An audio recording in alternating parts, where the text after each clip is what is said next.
kalau nak lembut cair, taruh air. Kalau misal macam nak merah je, terus ambil ni sebab kita dah warnakan. Okey, nak warna mana yang merah? Yang ni hijau. Mana yang nak merah? Bunga. Bunga dia nak merah. Okey, kita buat macam ni. Satu merah cair, satu merah pekat. Jadi kita ambil air sikit. Banyak sangat air tu. Kita ambil merah sini.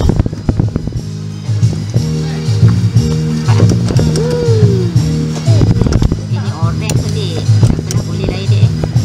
Ini oren saja. Dalam buat Bismillahirrahmanirrahim. Ini cair, ni pekat kan? Okey. Jadi ambil yang cair ni. Okey, nak taruh kat sini kan? Dapat tak dia gerak sini? Dapat tak dia gerak sini? Dia gerak sini.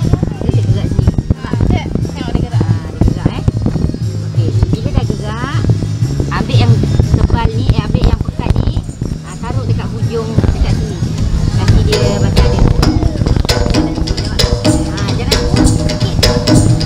Nampak kan dia ada tone. Jadi dah cukup. Ambil ni, taruh, ambil yang ni.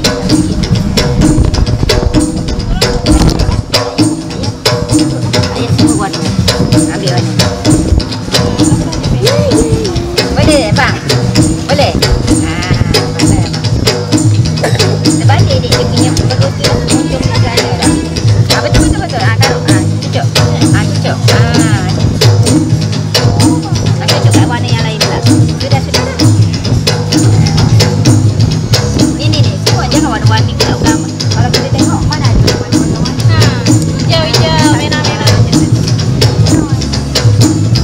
Oh, nak warna hijau macam abang. Tak apa. Adik buat ni dulu. Hijau ni apa tu? Daun kan? Ni daun. Ni daun. Okey? Buat bunga dulu. Baru sambung. Okey. Enjoy yourself. Nak bayar je. Duduk kat kuasa.